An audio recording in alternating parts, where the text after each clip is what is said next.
열심히 섬기기도 하고 또 열심히 말씀 묵상도 하지만 시험은 끊임없이 옵니다. 시험이 없는 신앙생활은 없어요. 시험이 우리에게 오는, 사탄이 우리를 시험하는 통로 그리고 방법도 매우 다양하고 사단의 전략도 굉장히 많습니다. 우리가 그거를 잘 못 느껴서 그렇죠.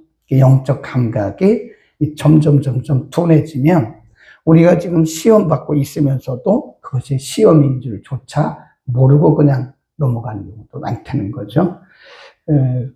누구나 다 시험이 올 수 있는데 그러면 시험이 오는 것이 당연한 거니까 그냥 당하고만 있어야 되나? 그건 아니죠.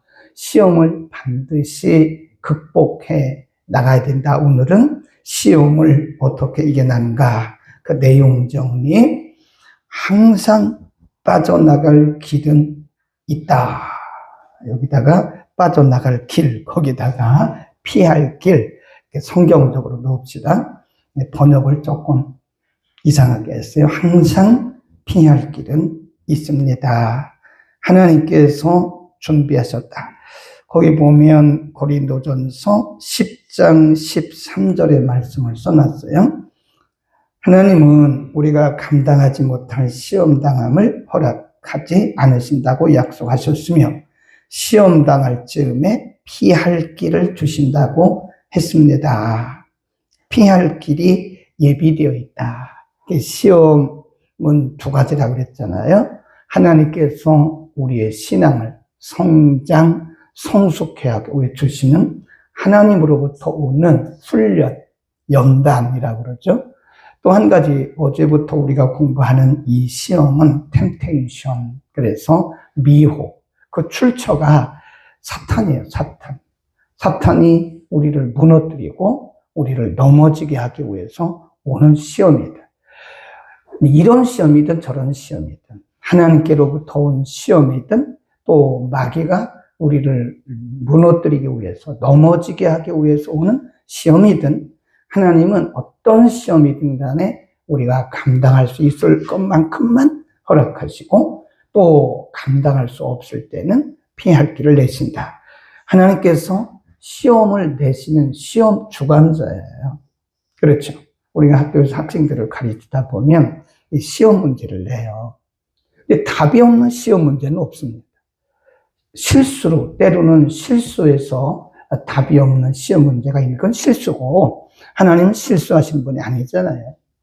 하나님께서 우리에게 어떤 시험을 허용하실 때는 거기에는 반드시 길이 있다, 답이 있다, 그리고 피할 길이 예비되어 있다.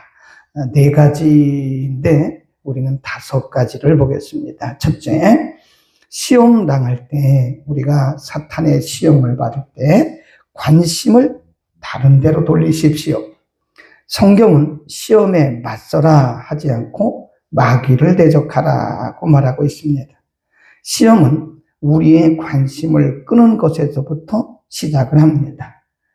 관심은 우리의 감정을 자극하고 그 감정이 행동을 이야기시키고 우리는 느끼는 대로 행동하게 됩니다.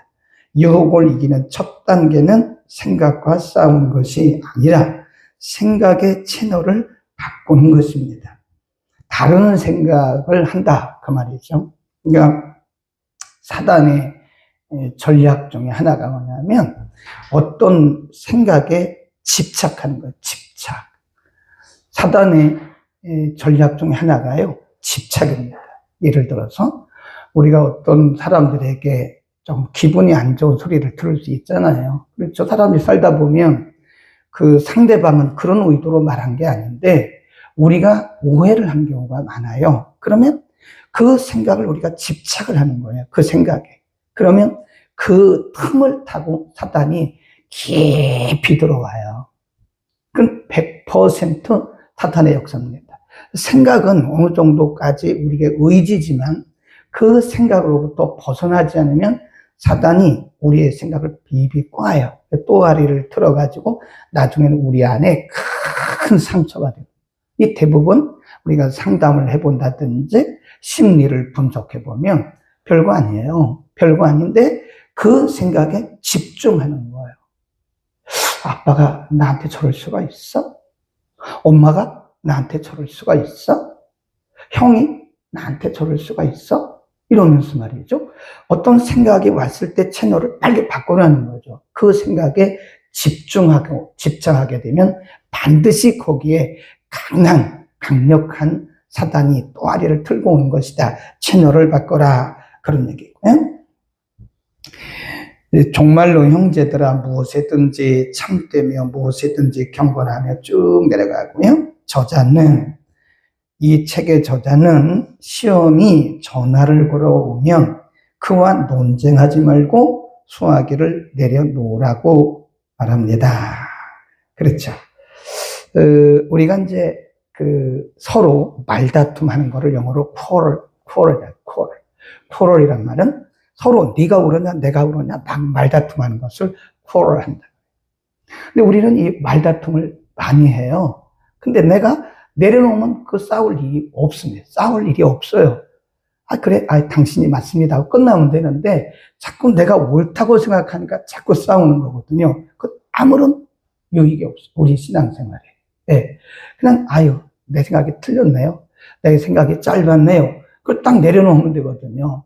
그 얘기를 하는 거예요. 지금 이 리그 워런이라고 하는 목사님은 사탄이 우리에게 전화를 걸어왔다. 그럼 거기에 상대하지 말라는 거예요.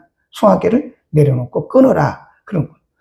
우리가 창세기 3장에 보면 하와가 무너져가는 과정을 볼 수 있습니다. 항상 마귀는 이렇게 직접 오는 경우도 있지만 거의 다가 이렇게 우회적 전술을 써요. 가장을 무너뜨리기 위해서 가장에게 직접 오는 경우는 거의 없습니다. 이렇게 통해서 와요. 어떤 가족을 통해서 오든 친구를 통해서 오든 누구를 통해서 오든 우회적인 방법으로 온다. 하나님께 말씀을 받은 사람은 아담이거든요. 그런데 뱀이 누구를 찾아가세요? 하와를 찾아가잖아요. 그때 뱀이 하와에게 와서 하나님이 정말 그랬냐? 그때 하와는 그 뱀과 대화하지 말았어야 돼요. 근데 계속 대화를 하잖아요. 그러니까 끌려가다가 나중에는 아주 그 뱀의 계략에 쭉 빠져가지고 자기도 따먹고 남편에게 붙이고 그래서 타락한 거예요. 예수님을 보면 예수님이 힘이 없어서 피한 게 아니거든요. 유대교 지도자들이 바리새인들, 서기관들, 사두개인들 예수님 가는 곳마다 따라다녀요. 그 사람들이 아닐지라도 가는 곳마다 유대교인들이 있어요. 그 율법주의자들이 예수님 하는 일마다 태클을 걸어요. 왜 안식일날 병 고칩니까? 별걸 가지고 다 트집을 잡을 때 예수님 거기를 피합니다. 무서워서 피한 게 아니에요. 그럴 만한 시간이 없다는 거예요. 네. 그래서 우리는 예수님을 통해서도 배운 것이 뭐냐? 그런 시험의 그런 상황을 피하라는 거예요. 무서워서 피하는 것이 아니라 채널을 돌리는 거죠. 그다음 두 번째, 좋은 크리스천 친구나 도울 수 있는 그룹과 문제를 나누십시오. 전도서 4장 9절에서 10절 거기 써 있는데 한번 읽어보겠습니다. 두 사람이 한 사람보다 나음은 저희가 수고함으로 좋은 상을 얻을 것입니다. 혹시 저희가 넘어지면 하나가 그 동물을 붙들어 일으키려니와 홀로 있어 넘어지고 붙들어 일으킬 자가 없는 자에게는 화가 있으리라. 그러면서 삼겹줄 얘기합니다. 삼겹줄. 세겹줄은 강하다. 이거 끊어지지 않는다. 그래서 오늘 우리가 성경 읽었잖아요. 성경에 보면 다시 한번 우리가 디모데 후서 2장으로 가봅니다. 22절에 보면 또한 내가 청년의 정욕을 피하고 주를 깨끗한 마음으로 따르는 부르는 자들과 함께 의와 믿음과 사랑과 화평을 좇으라. 거기 보면 주를 깨끗한 마음으로 부르는 자들과 함께라고 하는 믿음의 공동체에 대해서 얘기합니다. 그러니까 믿음 생활은 혼자 못한다고 그랬죠. 믿음 생활은 누구도 혼자 못합니다. 누구도 혼자 할 수 있는 게 아니에요.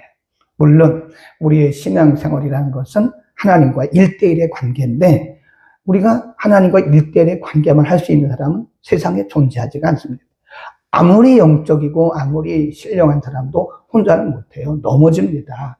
계속 사탄이 공격해 오기 때문에 삼겹줄을 이뤄요. 삼겹줄.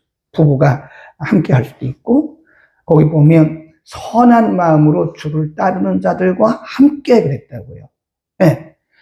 선한 마음으로, 진실한 마음으로 하나님을 섬기는 자들과 함께 이런 공동체를, 소그룹을 이루는 것은 매우 중요한 거예요. 우리는 혼자 신앙생활 못합니다. 절대로 못합니다. 그래서 어떤 경우든지 우리는 공동체 속에 속해야 돼요. 서로 이렇게 붙어 있어야 된다. 그런 말씀이고요. 그 다음에 거기 보면 이렇게 말씀하고 있어요. 진정하고 솔직한 교제는 죄를 대적할 수 있게 합니다. 시험으로부터 정말로 치유받기를 원하십니까? 억누르지 말고 고백하십시오. 숨기지 말고 표출하십시오.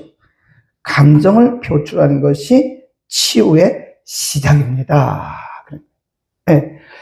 그래서 이제 경청을 잘하는 게 그 최고의 상담이에요. 답을 주지 말라니까요. 네. 동양과 서양의 교육의 방식이 약간 달라요. 서양 사람들은 답을 안 줍니다. 선생님이 답을 딱 주고 하라, 그렇지 않다고. 어떤 게 모둠을 만들어요. 분단, 모둠을 만들어서 문제를 딱 주고 끝까지 답을 안 줘요. 그러니까 그 모둠원들이 함께 거기에 대해서 창의적인 생각을 하는 거예요. 근데 우리는 아예 처음부터 답을 딱 줘버려요. 그러니까 애들이 창의적인 생각을 못 하는 거죠.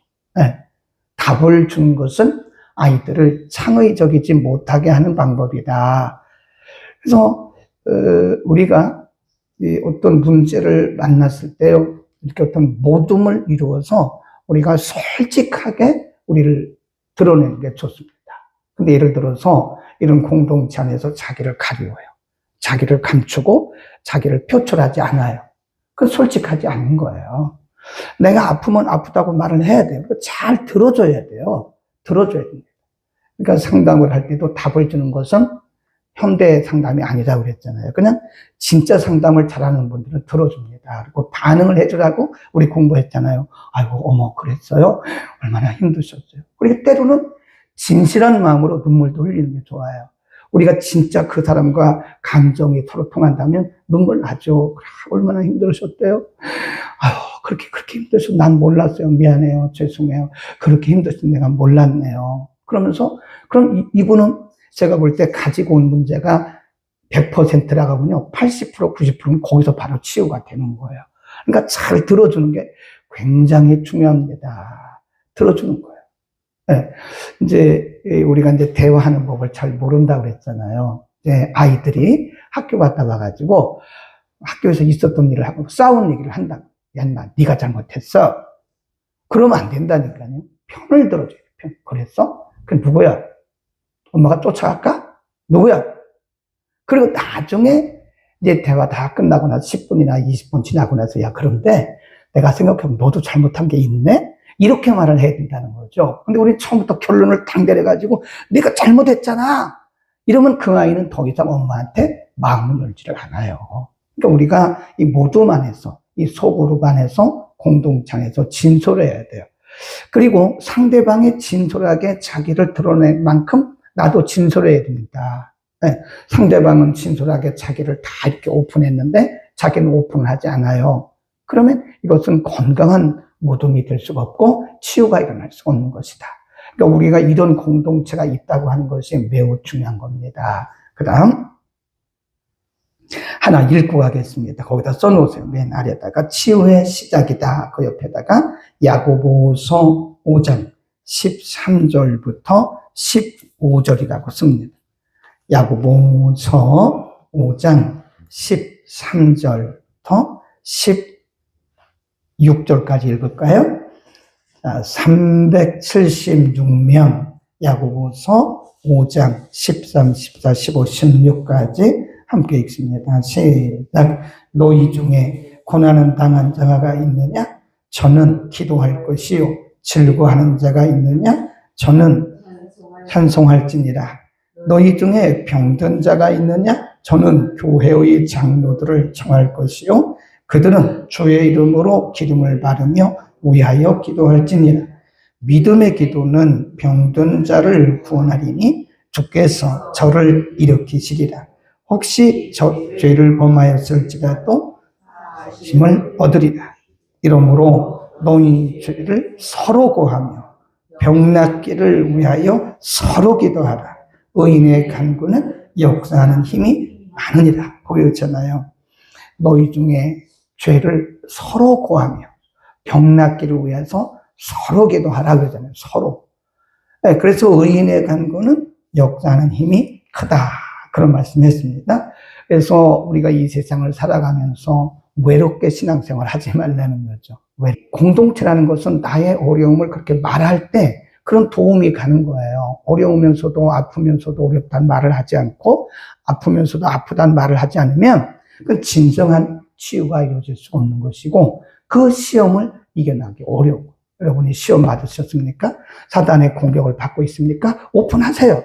나는 이런 부분에서 나는 지금 공격을 당하고 있다. 함께 기도하자 하는 거죠. 그 다음에 세 번째, 악에 대항하십시오. 우리가 스스로를 낮추고 하나님의 도움을 받은 후에는 악에 대항하라고 하나님은 말씀하셨습니다. 야고보 4장 7절에 보면 마귀를 대적하라고 말씀했고 바울은 구원의 투구 성령의 검 곧 하나님의 말씀을 가지라. 거기다 옆에다 써놓으세요. 에베소서 6장 10절부터 20절 써놓으시고 집에서 읽어보세요. 네, 넘어갑니다. 네 번째, 우리가 어떻게 하면 이 사단의 시험을 극복할 수 있는가? 네 번째, 다음 페이지입니다. 약점을 깨달으라. 자신의 약점을 인정하라는 거예요. 인정. 자신의 약점을 인정하라. 하나님이 우리를 만드실 때 완벽한 사람은 한 사람도 존재하지 않습니다. 사람마다 다 일장일단이 있어요. 장점이 있는가 하면 단점이 있고 또 단점이 있는가 하면 그 사람만 가지고 있는 아주 특이한 장점이 있습니다. 근데 우리는 그 사람의 단점만 가지고 막 비난하거든요. 그런 거 하지 마세요. 우리가 그 사람의 단점은 가려주고 장점을 용기를 줘서 키워줘야 되거든요. 근데 우리는 이상한 생각들이 가지고 있어가지고 단점을 막 공격해요.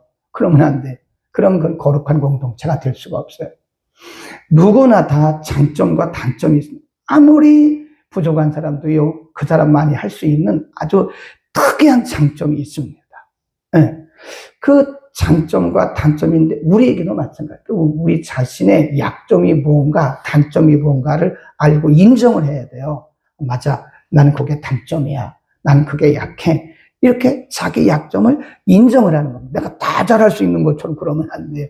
우리가 다 잘할 수가 없어요. 네. 그래서 사단의 시험으로부터 이길 수 있는 것은 누가 우리의 약점을 공격했을 때 거기에 시험 들지 말라는 거죠. 자존심 상하지 말라는 거죠. 네, 제가 여러 번 얘기했잖아요. 무디 목사님 얘기를 했잖아요. 단점을 공격했을 때 그걸 인정하세요. 아, 그래요? 아, 그렇습니다. 봐주셔서 감사합니다. 알려주셔서 감사합니다. 고치겠습니다. 그러면 되죠? 나의 약점을 공격했다고, 나의 약점을 들춰냈다고, 그건 아직도 우리가 자존심이 살아있는 거거든요. 치유가 좀 더뎌요. 그를 위해서 얼마나 기도를 많이 하겠습니까? 그러니까 우리가 이런 개인과의 이런 모둠, 이 소그룹 공동체에서도 자기의 그런 약점을 인정하라는 거예요. 스스로도 인정하고 그리고 그 공동체원들에게 말하라는 거예요. 공동 대처를 하는 게 매우 중요하다. 그러니까 부끄러워하지 말라니까요. 뭐가 부끄럽습니까? 우리가 다 불완전한 존재들인데, 우리가 다 약점이 많은 실수가 많은 사람들인데 부끄러울 거 없어요. 우리는 원래 그런 사람들이에요. 그러니까 원래 나는 약점이 많고 부끄러운 점이 많다고 하는 것을 인정하고 그 부분을 차단해야 된다는 거예요. 마귀가 우리를 공격해 올 때요, 다양하게 공격해 오지만 어디를 공격했냐면 그 약점을 치고 들어오는 거예요. 자존심이 굉장히 강한 분들은요, 그 부분을 조금 풀어놔야 됩니다. 계속 그 자존심 붙들고 있으면 거기에 상처가 엄청나게 커요. 어떤 경우는 평생 상처를 가지고 가더라고요. 평생에. 네. 어떤 부부는 대화하다가 마음이 확 다친다잖아요. 자기 친정 얘기했다고. 아, 얘기하면 어때요? 친정이 완벽합니까? 자기네 친정 얘기했다고. 자기네 친정 식구 얘기했다고. 친정 아버지 얘기했다고. 화가 나가지고 마음을 확 닫고 남편하고 얘기를 안 한다. 아니, 부부가 촌수가 없는 부부인데, 뭐 친정 얘기할 수도 있는 거지. 시집 얘기할 수 있는 거죠. 그게 뭐 대단한 거 아니잖아요. 그러니까 그런 거예요. 우리에게 어떤 그런 공격이 올 때 그걸 인정하라는 거예요. 난 원래 약해요. 그래요? 조심하면 되죠. 잘하겠습니다. 그러면 되는데 거기에 집중해가지고 나의 자존심을 건드려 인정하고 그런 얘기입니다. 하나님은 우리에게 자만하거나 스스로 과신하지 말라고 경고했습니다. 자만하지 않으려면, 방심하지 않으려면 우리의 약점을 인정하는 거예요. 약점을 인정하고 그 부분을 치고 들어오기 때문에 그 부분을 대처해라. 마지막 교재는 없지만 맨 아래에다가 오라고 쓰시고요. 우리가 사단의 공격으로부터 승리하기 위해서는 방심하지 말라. 방심은 금물이에요. 어떤 경우도 금물입니다. 우리가 이제 그 열왕기서나 역대기서를 보면요. 이제 여호사밧이나 아사 같은 왕들이 혜성처럼 나타나요. 남왕국 유다나 북왕국 이스라엘이 하나님을 떠나고 우상 숭배하고 막 이럴 때 하나님께서 혜성처럼 딱 세우신 왕들이 간혹 나타납니다. 근데 이 왕들이 끝까지 자란 왕이 별로 없어요. 가다가 무너지고 솔로몬조차도 가다가 무너졌잖아요. 방심하면 안 돼요. 방심하면. 어떤 사람도 방심하지 않아도 될 만큼 완벽한 사람은 없습니다. 언제 우리가 무너지느냐? 은혜 받았을 때 무너집니다. 하나님이 우리를 축복하셨을 때 무너집니다. 하나님이 우리를 높이셨을 때 무너집니다. 우리에게 평강 주셨을 때 우리를 그때 무너집니다. 이쯤 하면 됐겠지? 라고 생각하는데 그때 강한 도전이 와요. 항상 겸손해야 되고 항상 깨어 있어야 돼요. 마지막 찾고 끝내겠습니다. 마태복음 26장 37절. 마태복음 26장 37절. 여기는 이제 예수님께서 제자들과 3년을 같이 해오셨잖아요. 3년 동안 그들을 훈련하시고 가르치셨잖아요. 그리고 이제 마지막 클라이막스에 가서 예수님이 십자가를 지시기 전에 겟세마네 동산에서 함께 기도를 하는 거예요. 마태복음 26장 37절. 그러면서 예수님께서 베드로, 야고보, 요한을 데리고 가시면서 이렇게 말씀하십니다. 마태복음 26장 37 시작. 베드로와 세베대의 두 아들을 데리고 가실새 고민하고 슬퍼하사 이에 말씀하시되 내 마음이 심히 고민하여 죽게 되었으니 너희는 여기 머물러 깨어 있으라 하시고 조금 나아가사 얼굴을 땅에 대시고 엎드려 기도하여 가라사대 쭉 내려갑니다. 40절. 제자들에게 오사 그 무한 것을 자는 것을 보시고 베드로에게 말씀하시되 너희가 나와 함께 한 시간도 이렇게 깨어 있을 수 없더냐? 시험에 들지 않게 깨어 있어 기도하라. 마음은 문이로되 육신이 약하다. 거기다 줄급시다. 41절에 시험에 들지 않게 깨어 있어 기도하라. 마음은 뭐지만 원이지만 뭐가 약해요? 육신이야. 이게 우리 다 저에게도 해당되고 여러분에게도 해당되는 거예요. 끝까지 잘해야 돼요. 절대로 방심은 금물입니다. 아무리 기도를 많이 해도 한순간에 무너집니다. 아무리 우리가 믿음이 좋아도요, 한순간에 무너져요. 마귀가 그걸 노리고 있는 거예요. 한 방에 무너져요, 한 방에. 그러니까 우리가 끝까지입니다. 끝까지. 우리의 목숨이 닿는 그날까지 끝까지 우리가 방심하지 말고 깨어있어 기도해야 합니다. 뭐는 뭐하되 마음은 원이로되 뭐가 약해요? 육신이 약합니다. 다 마찬가지. 그래서 끝까지 잘하는 자가 잘하는 겁니다. 다 해놓고 마지막 정상에 다 올라와가지고 거기서 방심해가지고 확 미끄러져 내려가는 사람이 한둘입니까? 우리 중에 보면, 우리 주변에 보면 마지막에 무너진다니까요. 절대 방심하지 말아야 돼요. 네, 그래서 항상 겸손, 또 겸손, 겸손, 또 겸손. 늘 깨어 있어야 돼. 마귀가 우리에게 주는 마음이 뭔지 아세요? 됐어. 그 정도면 됐어. 잘했어. 됐어. 그 정도면 됐어. 마귀가 자꾸 우리에게 그런 자만한 마음을 넣는 거예요. 자만한 마음. 아닙니다. 하나님의 은혜입니다. 하나님이 하신 겁니다. 하나님의 은혜입니다. 부족합니다. 저는 아직도 부족합니다. 이래야 된다니까요. 됐어. 마귀가 됐어. 너 열심히 했잖아. 얼마나 열심히 했는데 그 순간에 한 방에 무너지는 거예요. 한 방에. 방심하지 맙시다. 우리 마음은 원이지만 육신이 약합니다. 기도합니다. 걸어가신 아버지, 연약한 우리들을 특별히 사랑해 주시고 근본 사순절 기간에 목적이 이끄는 삶을 통해서 우리가 하나하나 배워가게 하시고 우리를 다듬어 가시니 감사합니다. 이 세상에 그 누구도 시험을 당하지 않는 자가 없습니다. 기도를 하면 할수록 믿음이 강해지면 강해질수록 하나님 앞에 가까이 가면 갈수록 더 강한 시험이 우리에게 있음을 알고 오늘 예수님께서 마지막 겟세마네 동산에서 제자들에게 말씀하신 너희는 깨어있어 기도하라고 시험에 들지 않게 기도하라고 마음은 원이지만 육신은 약하다고 하신 말씀을 생각하면서 우리의 약점을 인정하고 우리의 지체들과 함께 이 전쟁에서 넉넉히 이기게 하옵소서. 예수 그리스도의 이름